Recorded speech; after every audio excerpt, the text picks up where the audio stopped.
वेद हमारा वेद है, मैं मिलूं वेदन से नाही, और जौन वेद से मैं मिलूं वो वेद जानते नाही। वेद माने वेद का अर्थ ज्ञान भी होता है। और चार वेद ये एक प्रसिद्ध हो गए हैं, चार वेद, ऋग्वेद, यजुर्वेद, सामवेद और अथर्ववेद। ऋग्वेद यानी ऋग वेद का अर्थ ज्ञान भी होता है। तो परमात्मा कहते हैं जो सुप्रसिद्ध चार वेद हैं ये मेरा ही भेद है, मेरे ही विषय में जानकारी दे रहे हैं। लेकिन मैं मिलूं वेदन से नाही, इन वेदों में वर्णित विधि से मेरी प्राप्ति नहीं हो सकती। इन चारों वेदों में वर्णित विधि से मेरी प्राप्ति नहीं हो सकती। और जौन वेद से मैं मिलूं वो वेद जानते नहीं। जिस वेद से, जिस ज्ञान से मेरी प्राप्ति होती है वो चारों वेदों में नहीं है।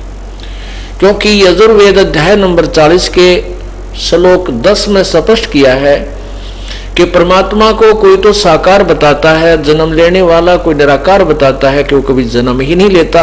इसके विषय में विशेष जानकारी, यथार्थ जानकारी तो तत्वदर्शी संत बताते हैं, उनसे सुनो। इससे सिद्ध हुआ कि वेद कंप्लीट नॉलेज नहीं रखते, वेदों में पूर्ण ज्ञान नहीं है। हाँ, जितना है वो ठीक है, ये भी नहीं कह सकते कि वेद ज्ञान है श्रेष्ठ है, लेकिन ये इनकम्प्लीट है और वेद ही बता रहे हैं। तो कंप्लीट ज्ञान या उस संपूर्ण ज्ञान किसके अंदर है? वो पांचवा वेद है। और वो सावसम वेद, वो पांचवा वेद कबीर वाणी है। कबीर वाणी, कबीर गिरह, वेद में उसको कबीर गिरह लिखा है। कबीर गिरह, कबीर माने कबीर और गिरह माने वाणी, वो कबीर वाणी है। और वो कबीर वाणी परमात्मा ने चारों युगों में बोली है। तो वेदों में क्या लिखा है? यजुर्वेद अध्याय नंबर 40 के मंत्र 15 में स्पष्ट किया है कि मेरा तो ओम नाम है। और इस ओम नाम, ऐसे ही गीता जी अध्याय नंबर 8 के मंत्र 13 में लिखा है कि ओम इति एक अक्षरम व्यवहारन, ओम इति एक अक्षरम ब्रह्म व्यवहारन माम अनुसमरण, और ये प्रयाति तजन देहम सयाति परमाम गति। कि मेरा तो एक ओम नाम है, जो उसका अंतिम मुझ ब्रह्म का, माम ब्रह्म, मुझ ब्रह्म का केवल एक ओम नाम है, जो इसको अंतिम श्वास तक सिमरण करता है वो मेरे वाली परम गति अर्थात मुझसे मिलने वाले लाभ को प्राप्त करता है। इसी प्रकार यजुर्वेद अध्याय नंबर 40 के श्लोक मंत्र में लिखा है, 15 में लिखा है कि ओम कर्तु समर, किलवे समर और कर्तुम समर। ओम नाम का जाप काम करते करते स्मरण करो और विशेष कसक के साथ, किलवे माने कसक के साथ, और कर्तु माने अपना परम कर्तव्य समझकर ओम नाम का जाप कीजिए। इससे क्या होगा कि जब तू मृत्यु को प्राप्त होगा तो तेरा लिंग शरीर, सूक्ष्म शरीर जो होता है वो बैटरी चार्ज हो जाएगी और उससे लिंग शरीर बन जाता है। गरीबदास जी कहते हैं लिंग शरीर मोक्षनी भाई, आगे जाकर दे उठाई।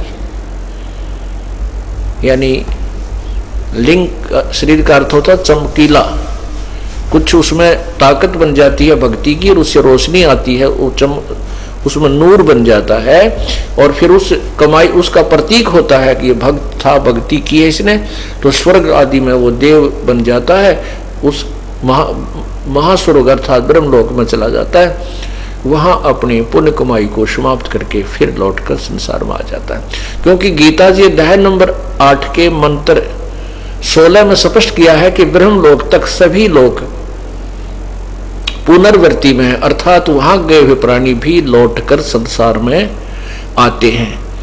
और जो इस यथार्थता को नहीं जानते वो मुझे प्राप्त होकर भी जन्म मृत्यु को प्राप्त होते हैं।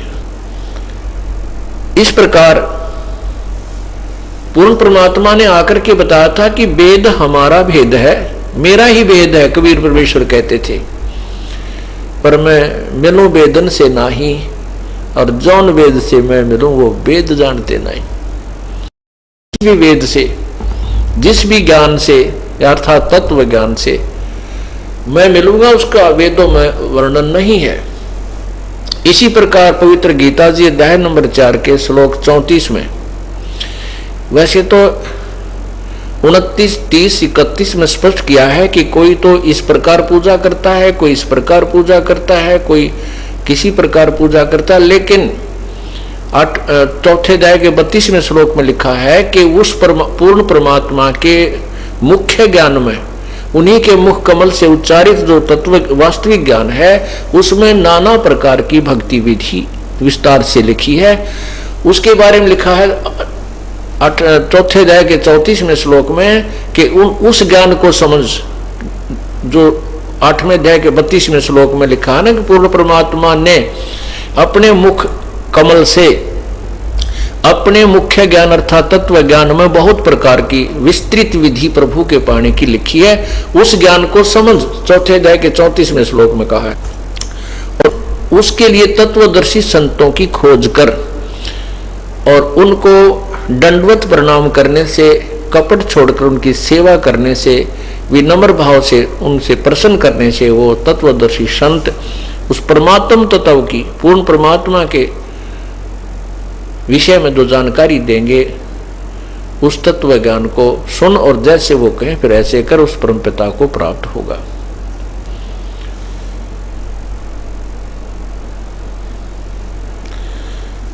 तो क्या बताते हैं वो कौन परमात्मा है?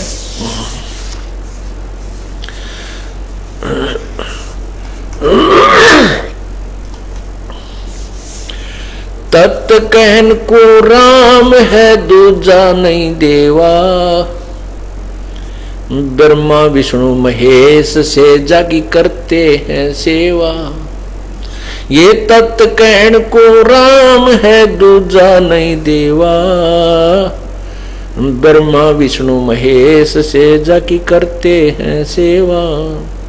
जब तप तीर्थ थोथरे जाकी क्या आशा, भाई कोटि यज्ञ पुण्य दान से जम कटे नहीं फांसा। यहाँ देन वाले न है यो मिटे नहीं झगड़ा, वह बिना पंथ की बाट है पावे को दगड़ा। यहाँ लेन व देन है ये मिटे नहीं झगड़ा, वो बिना पंथ की बाट है पावे को दगड़ा। बिन इच्छा जो देत है सो दान कहावे,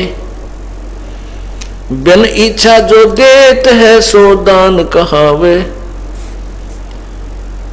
फल बाचे नहीं तास का अमरापुर जावे। सकल दीप नौखंड के अक्षत्री जिन जीते, भाई सो तो पद में नाम मिले विद्या गुण चीते। कोट 49 पृथ्वी जिन दीनी दाना, परशुराम अवतार को कीनी कुर्बाना। कंचन मेर सुमेर रे आए सब माही, काम देनु कलफ रक्ष रे सो दान कराही। स्वर नर मुनि जन सेवे ही सनकादिक झावे, शेष शेष मुख रटत है जाका पार ना पावे। ब्रह्मा विष्णु महेश रे ये देवा दरबारी, संख कल्प युग हो गई जाकी खुली नहीं तारी। सर्व कला संपूर्ण है सब पीरन का पीर, अंत लोक में गाज है जाका नाम कबीर। असंख परलय असंख असंख रे पल माही बिहानी, गरीब दास निज नाम की ही महिमा हम जानी। संत गरीबदास साहिब जी को पूर्ण परमात्मा कबीर परमेश्वर जी मिले थे। उन्होंने अपनी प्यारी आत्मा को सतलोक के दर्शन कराए, सचखंड में ले गए और फिर वहां यहाँ पूरे ब्रह्मांडों की व्यवस्था आंखों दिखा करके वापस छोड़ा। उसके बाद आदरणीय गरीबदास साहिब जी ने आंखों देखी महिमा प्रभु की सुनाई।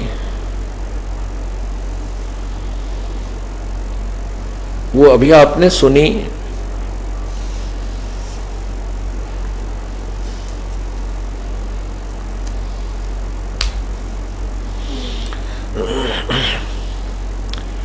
क्या बताते हैं कि तत् कहन को राम है दूजा नहीं देवा,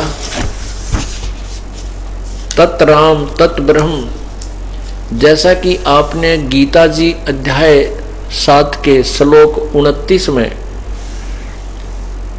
पढ़ा है, उसमें लिखा है कि गीता ज्ञान दाता कह रहा है कि अर्जुन, जिस समय तुझे संपूर्ण ज्ञान हो जाएगा, आध्यात्मिक ज्ञान, और जिसमें तू तत्ब्रह्म यानी उस परमात्मा से परिचित हो जाता है, जो प्राणी हो जाएगा, तू हो जाएगा या जो भी उस तत्व ज्ञान से परिचित हो जाएगा, वो फिर मुझसे भी परिचित हो जाएगा कि मैं कौन हूं।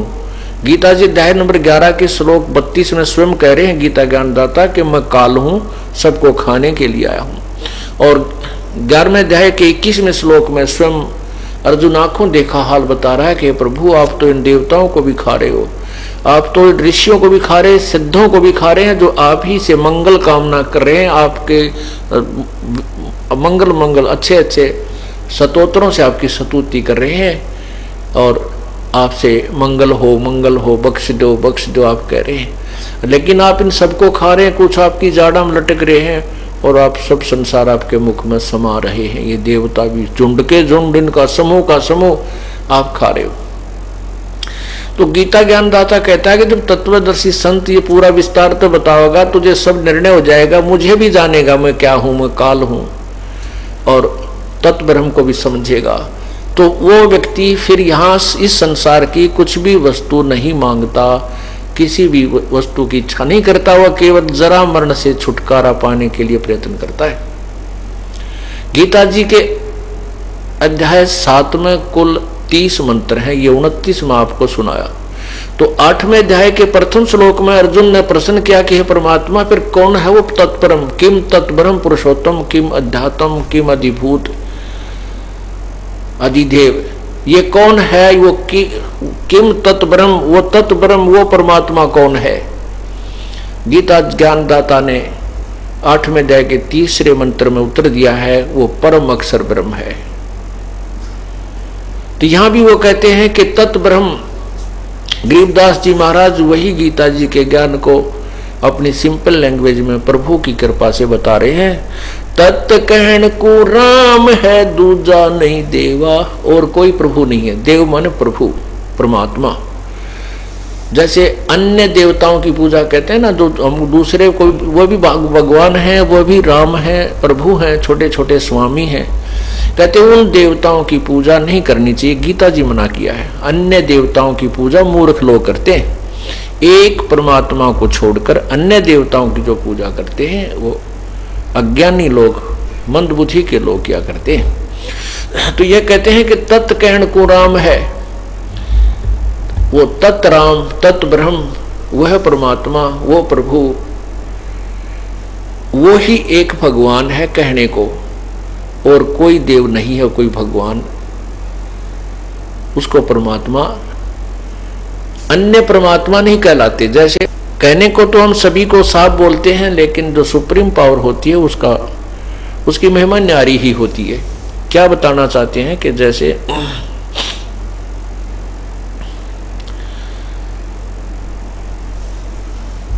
कि तत्ब्रह्म, गीता जी अध्याय नंबर 15 के मंत्र 16 और 17 में स्पष्ट किया है कि इस लोक में 2 भगवान हैं। पृथ्वी लोक बोलते हैं इसको, 21 ब्रह्मांड है जो ब्रह्म के, और 7 संख्य ब्रह्मांड परब्रह्म के। ये एक पृथ्वी वाला लोक, पूरा ही लोक एक ही कहलाता है। फिर इनकी अलग अलग सीमाएं हैं। तो उसके लिए ये बताया कि इस लोक में 2 परमात्मा हैं, एक क्षर पुरुष, एक अक्षर पुरुष, 2 भगवान हैं। और इन दोनों भगवानों की और इसके अंतर्गत जितने प्राणी इनके अंतर्गत आते, इनके स्थूल शरीर तो नाशवान है, जीवात्मा अमर है। जीवात्मा नहीं मरती, वो तो कीड़ी की भी ना मरती, कुत्ते की भी नहीं मरती, तो दुर्गति बनी रहती है। फिर बताया है गीता जी के अध्याय नंबर 17 में 15 के अध्याय नंबर 15 के श्लोक 17 में कहा कि उत्तम पुरुष है तू अन्य और परमात्मा इति उदाहरते। उत्तम पुरुष यानी ऊपर पहले वर्णित 16वें श्लोक में वर्णित दोनों भगवानों से भी कोई उत्तम पुरुष तो और है।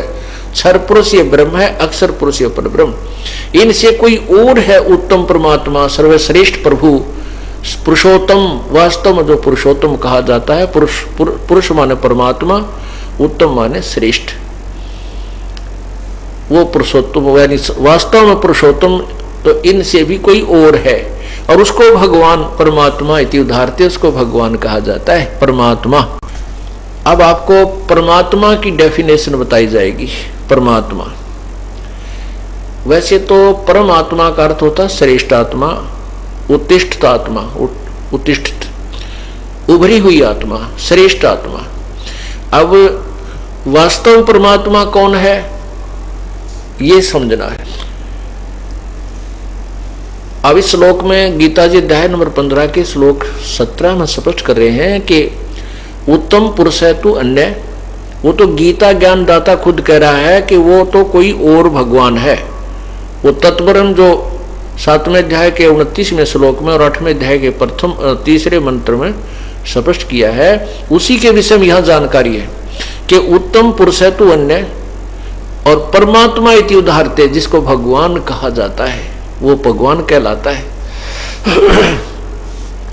और यह लोकत्रयम अविश्य विभर्ति सह अवय ईश्वर है। वो तीनों लोकों में प्रवेश करके सबका धारण पोषण करता है। वो अविनाशी परमात्मा, वास्तव में अविनाशी परमात्मा वो है। अब हम आपको परमात्मा की परिभाषा बताते हैं। वैसे तो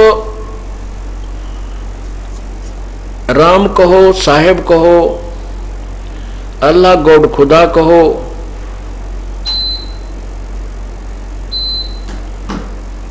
ये परमात्मा के प्रभु के उपमात्मक नाम है और परमात्मा भी उनमें से एक उपमात्मक नाम है। वास्तविक नाम प्रत्येक प्रभु का भिन्न भिन्न है।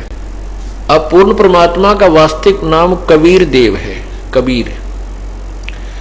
और परमात्मा किसे कहते हैं? गीता जी के इस निर्मल ज्ञान को समझने के लिए आपको उदाहरण समझाया जाएगा। हम काल के लोक में हैं और यहां हम देखते हैं कि इस भगवान ने, ब्रह्म ने हमारे को कितना सुंदर जो है ये व्यवस्था बनाकर दी है।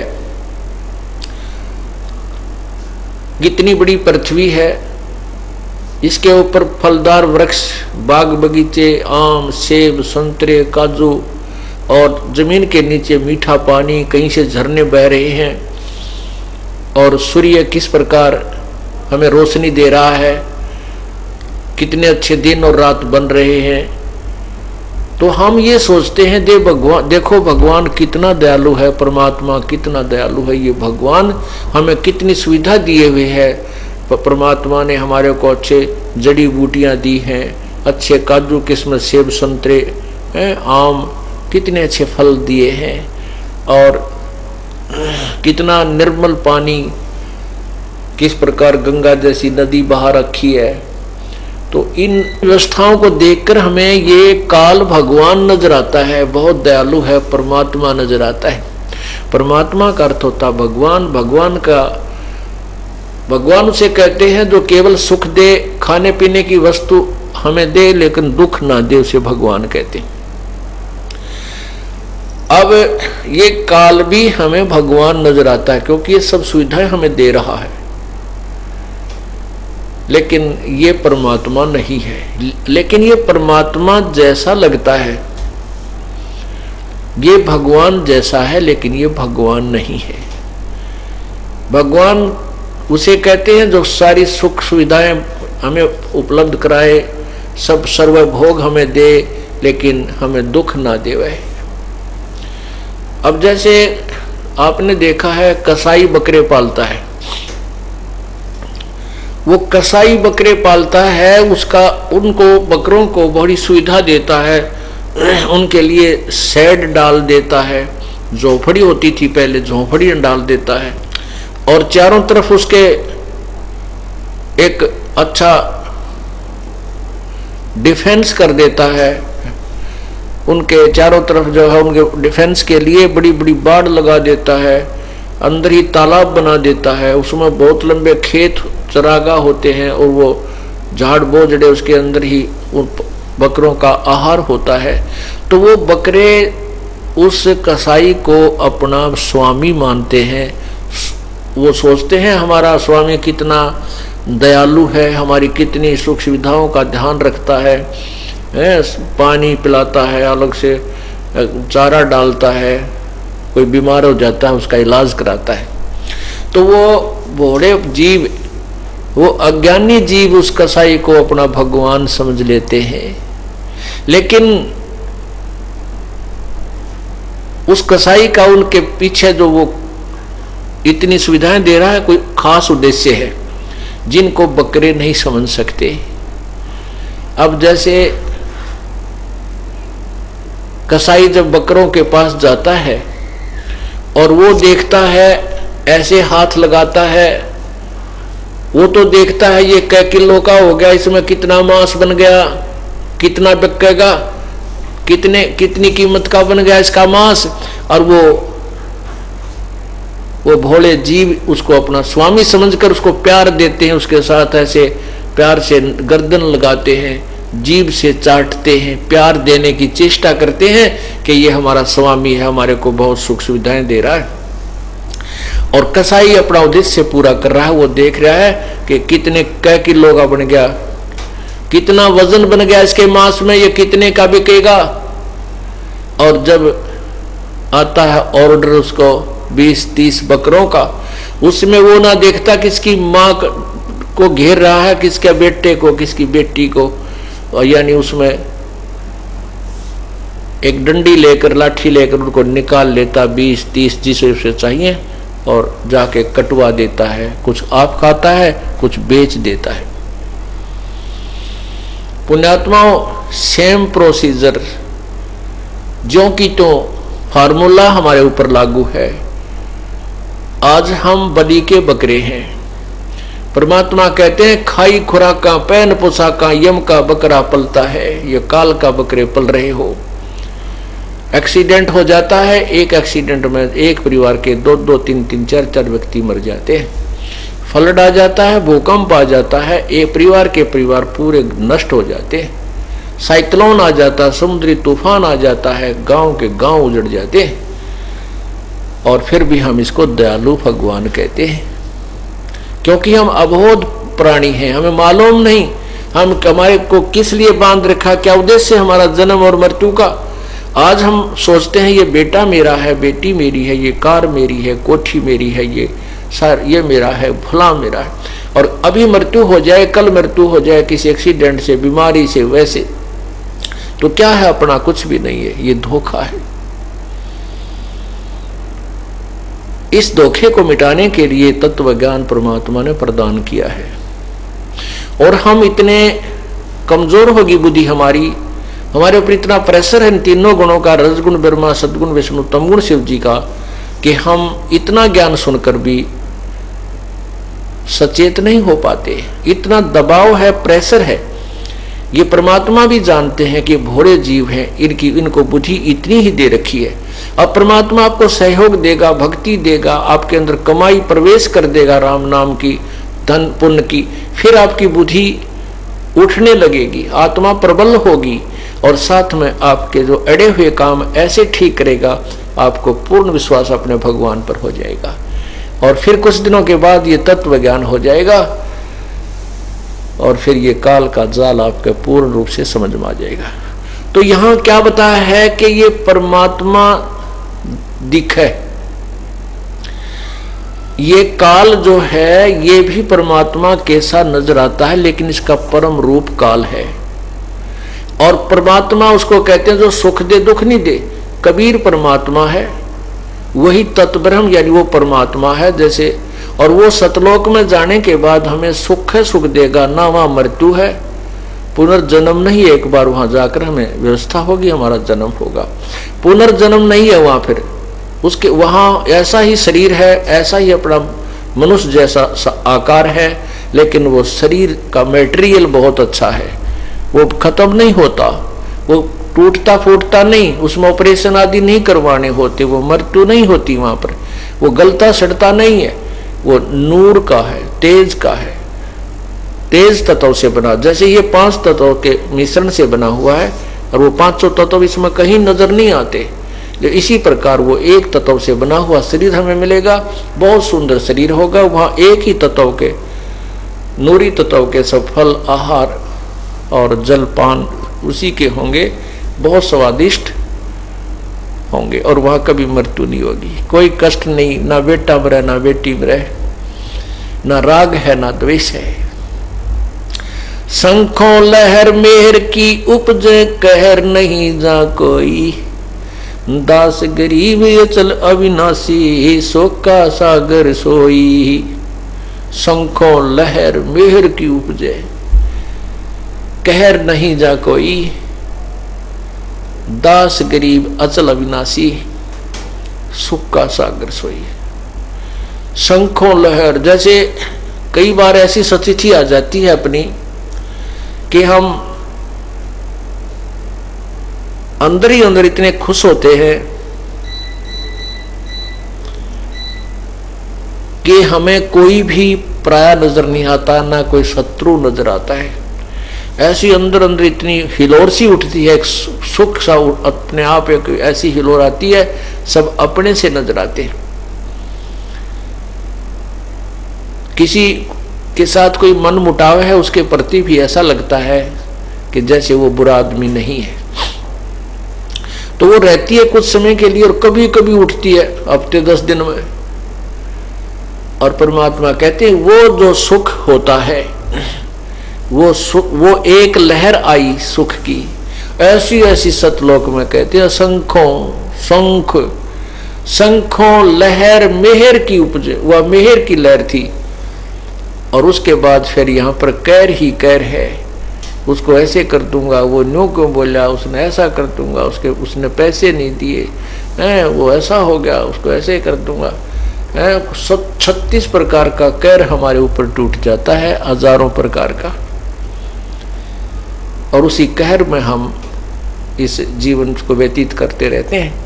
तो परमात्मा कहते हैं सतलोक में, शंखों लहर मेहर की उपजे, कहर नहीं जा कोई, दास गरीब अचल अविनाशी, सुख का सागर सोई। कि वो सतलोक जो है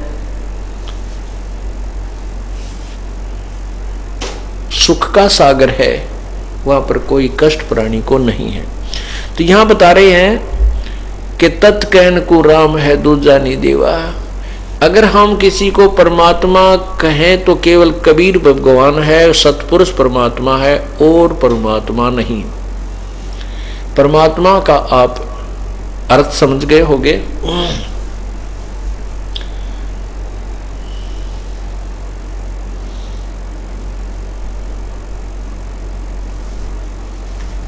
आपको विष्णु पुराण में दिखाते हैं, क्योंकि विष्णु पुराण, श्री विष्णु पुराण जो है और श्री शिव पुराण है, श्री ब्रह्मा पुराण है, इनमें शुरुआत तो होती है, इसमें ये जो विष्णु नाम है ये काल की तरफ संकेत है, ज्योति निरंजन की तरफ संकेत है। और फिर इसी का पुत्र विष्णु है, उसकी भी महिमा इसके अंदर है।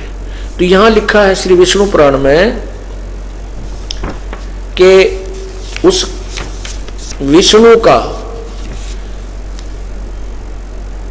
प्रथम परम रूप तो काल है,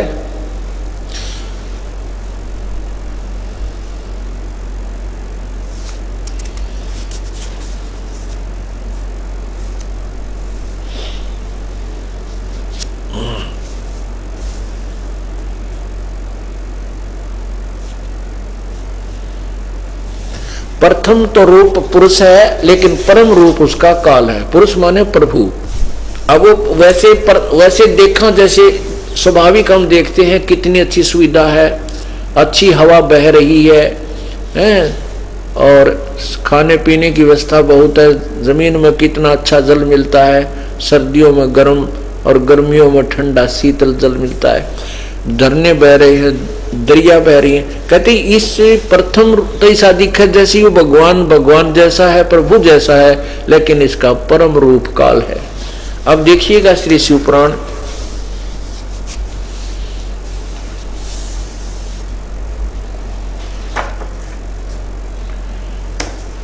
ये है श्री विष्णु पुराण और ये गीता प्रेस गोरखपुर से प्रकाशित है।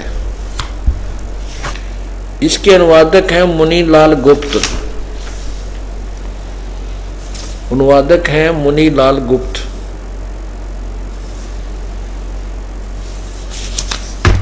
और ये कहां से प्रकाशित है?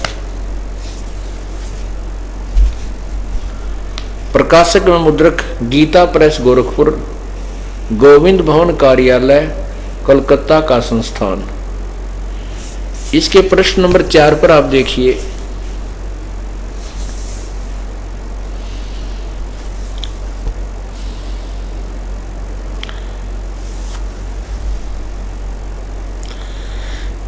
ये देखिएगा प्रश्न नंबर 5 पे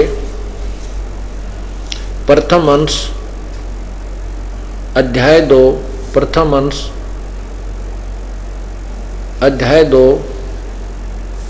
इसके नीचे देखना श्लोक नंबर 27 में, श्लोक नंबर 27 ये संस्कृत भी है, इधर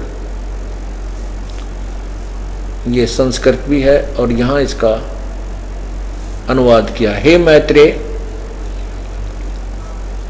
प्रलय काल में प्रधान प्रकृति के साम्य अवस्था में सतीत हो जाने पर और पुरुष के प्रकृति से पृथक सतीत हो जाने पर विष्णु भगवान का काल रूप परिवर्त होता है, काल रूप परिवर्त होता है।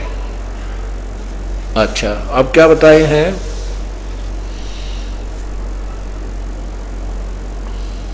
यह देखना प्रश्न नंबर 4 पे, यही दूसरा अध्याय है। यहां आइएगा श्लोक नंबर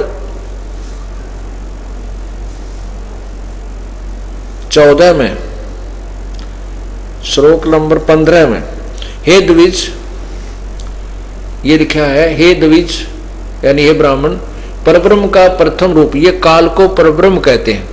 प्रथम रूप पुरुष है, अव्यक्त और व्यक्त उसके अन्य रूप हैं, यह देखना। तथा यह देखना काल उसका परम रूप है। फिर देखिएगा, हे द्विज, परब्रह्म का प्रथम रूप पुरुष है, यानी भगवान कैसा दिखे, भगवान जैसा नजर आता है। अव्यक्त और व्यक्त उसके अन्य रूप हैं तथा काल उसका परम रूप है, परम रूप है। अब यही कबीर परमात्मा कहते हैं कि तुम्हें ये काल भगवान नजर आता है, ये भगवान नहीं है, यह प्रथम, लेकिन वास्तविक रूप इसका काल है, सबको खाता है। गीता जी में स्वयं भी कहता, मैं काल हूं, सबको खाने के लिए आया हूं, और ये सेना जितनी सैनिक है, तू ना लड़ेगा तो भी खाऊंगा, इनको खत्म कर दूंगा। उसी का प्रमाण अब यहां आदरणीय गरीबदास साहब जी हमें दे रहे हैं, एक सिंपल लैंग्वेज में, साधारण भाषा में, जिसको उन अज्ञानी ऋषियों ने, उन अज्ञानी विद्वानों ने, पंडितों ने रिजेक्ट किया हुआ था कि वो कुछ नहीं जानते थे। कबीर साहब तो अशिक्षित थे, गरीबदास जी अशिक्षित थे। तत् कहन को राम है, दूजा नहीं देवा। अगर राम कहें किसी को तो वही है, वही परमात्मा कहा जा सकता है, और परमात्मा की परिभाषा में खरे नहीं है।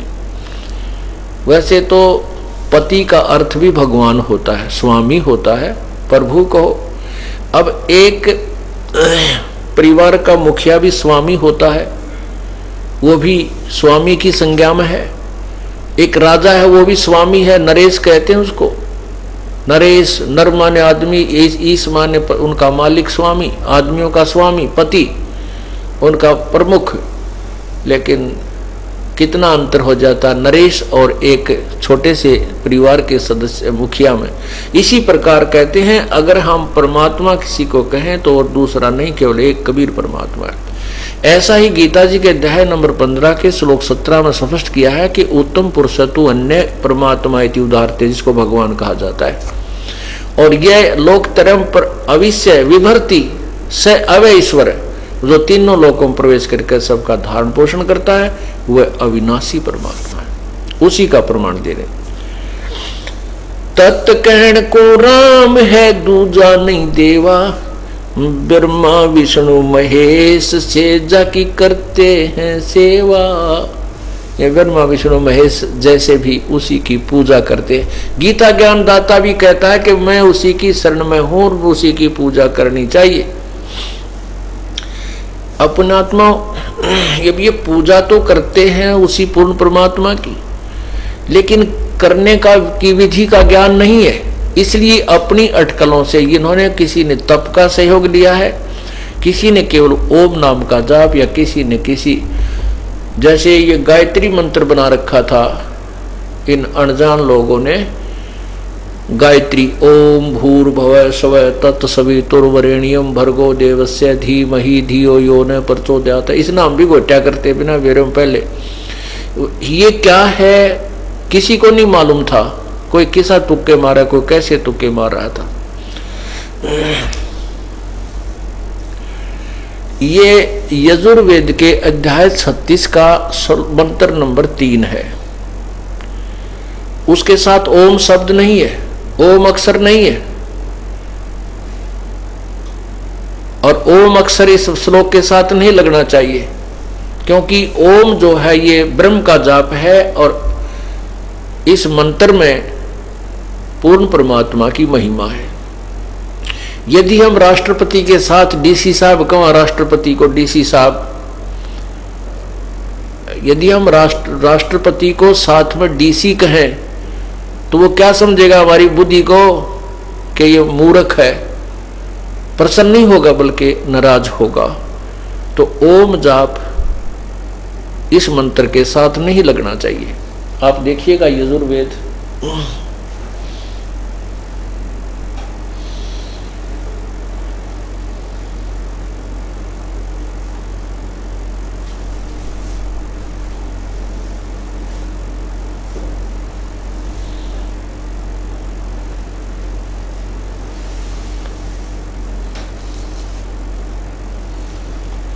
आपको यजुर्वेद दिखाते हैं।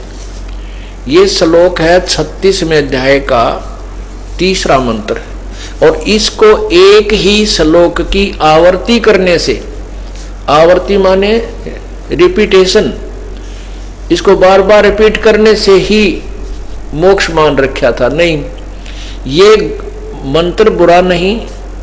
इसमें क्या लिखा है, जैसे बिजली के गुण लिखे कि बिजली पंखा चलाती है, बल्ब जगा देती है, अंधेरे के उजाले में बदल देती है, और बिजली से आटा पीसा जाता है, बिजली पंप चलाती है, फैक्ट्रियां चला देती है, हैंडपंप से पानी निकाल देती है, ट्यूबवेल चलाकर सिंचाई कर देती है।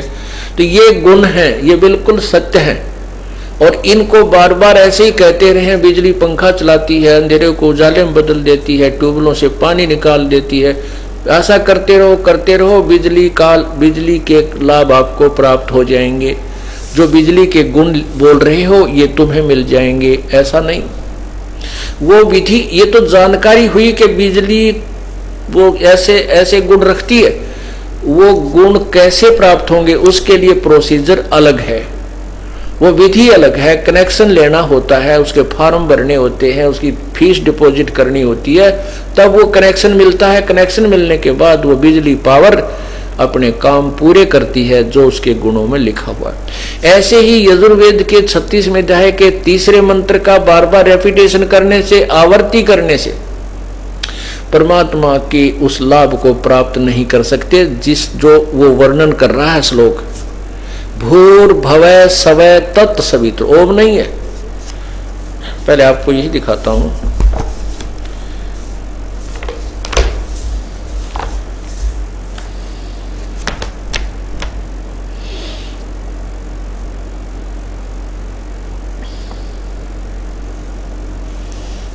ये देखिएगा, ये है यजुर्वेद।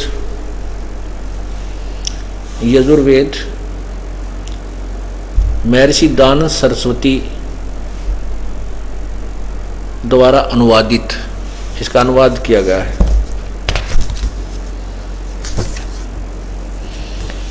इसमें, और ये कहाँ से प्रकाशित है? प्रकाशक है सार्वदेशिक आर्य प्रतिनिधि सभा 2/5 महर्षि दानंद भवन, रामलीला मैदान, नई दिल्ली।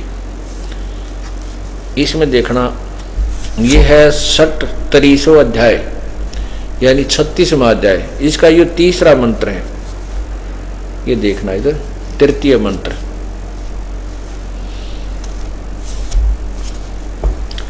ये तृतीय मंत्र है। यहां से शुरू होता है भूर्भुवः स्वः तत्सवितुर्वरेण्यं भर्गो देवस्य धीमहि और धियो यो न प्रचोदयात्। अब आपने देख लिया। अब इसका क्या अनुवाद किया स्वामी जी ने, ये देखो। ये मंत्र आपने तीसरा देखा है और ये पृष्ठ नंबर 1155। इसका अनुवाद इन्होंने 1156 पे किया है। ये 1156 पे क्या लिखा है? हे मनुष्यों, जैसे हम लोग भू का अर्थ किया है कर्मकांड की विद्या और भुव का अर्थ किया है उपासना कांड की विद्या और स्वः का अर्थ किया है ज्ञान कांड की विद्या को संग्रह पूर्ण पढ़ के यह जो हमारी धारणावती बुद्धियों को प्रेरणा देकर उस कामना के योग्य समस्त ऐश्वर्य के देने वाले परमेश्वर के उस इंद्रियों से न ग्रहण करने योग्य प्रोक्ष सब दुखों के नाशक तेज स्वरूप का ध्यान करें, वैसे तुम लोग भी इसका ध्यान करो। अब क्या अर्थ किया है इन्होंने, ये आपने देख लिया। के अनुवाद किया स्वामी जी ने, ये तो अनुवाद किया इन्होंने सत्यार्थ प्रकार इसमें वेद का, क्योंकि वेद ज्ञान तो प्रभु का दिया हुआ है। अनुवाद इसका अपने अपने तरीके से सभी ने किया है। स्वामी दयानंद जी को ये भी ज्ञान नहीं था, उसमें उनको ये नहीं मालूम कि तुम ये गायत्री मंत्र कहां से लिया। उन्होंने स्वामी जी ने कहा कि ये भूर्भुव ओम, ये तो हम अर्थ पहले कर दिया। भूर्भुवः स्वः, ये 3 मंत्र तो आरंक्य है। आरंक्य एक ऋषि का लिखा हुआ शास्त्र है, उस आरंक्य से लिए हैं और शेष के बारे में कुछ नहीं लिखा।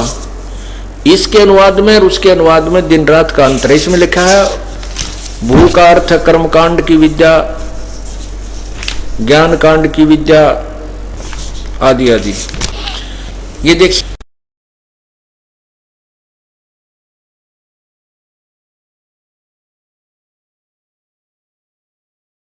अथ सत्यात प्रकाश है, महर्षि दानंद सरस्वती स्वामी विरचित है। और ये कहाँ से प्रकाशक है? वैदिक यति मंडल, दानंद मठ, दीनानगर, पंजाब। कहाँ से छपा, कहाँ से है? प्रकाशक है वैदिक यति मंडल, दानंद मठ, दीनानगर, पंजाब। और नीचे देखिए मुद्रक है आचार्य प्रिंटिंग प्रेस, दानंद मठ, गोहाना मार्ग, रोहतक।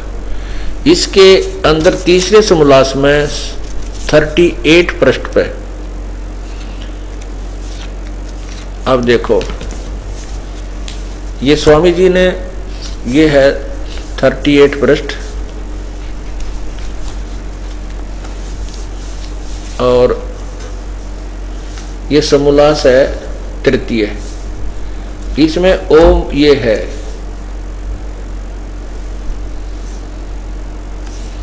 ओम पहले लिखा है, ओम भूर्भुवः स्वः तत्सवितुर्वरेण्यं भर्गो देवस्य धीमहि धियो यो न प्रचोदयात् है। इस मंत्र में जो प्रथम ओंकार है इसका अर्थ प्रथम समोल्लास में कर दिया है, वो तो पहले लिख दिया इन्होंने, वहीं से जान लेना। अब 3 महाआहुतियां, व्याहुतियों के अर्थ संक्षेप में लिखते हैं। भूरित व प्राण आदि से, ये है जो इस जगत के जीवन का आधार प्राण से भी प्रिय और स्वयंभू है, उस प्राण का वाचक होके भू परमेश्वर का नाम है। फिर आगे बता, जो दुखों से रहित सब के संग से जीव सब दुखों से छूट जाते हैं, इसलिए परमेश्वर का नाम भूय है। आगे क्या बताया है कि जो नाना विधि जगत में व्यापक होकर सबका धारण कर रहा है, इसलिए परमेश्वर का नाम स्वः है। भूर्भुवः स्वः, इन 3 अक्षरों के उन्होंने अनुवाद किए। अब देखना, अब ये क्या लिखा है, ये तीनों वचन तैत्रीय आरंक्य के हैं। अरे तेरा गजब, ये तैत्रीय आरंक्य के हैं। और तैत्रीय के बारे में क्या लिखा है,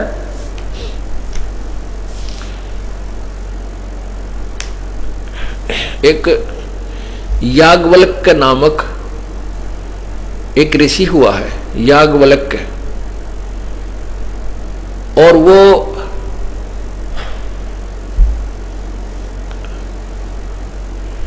एक ऋषि का शिष्य था। उस ऋषि ने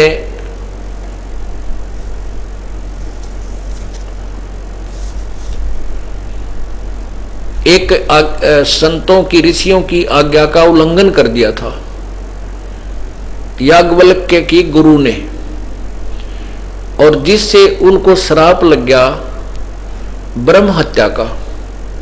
उसने अपने ही भांजे को मार दिया। तो उसमें उस ब्रह्म हत्या के निवारण के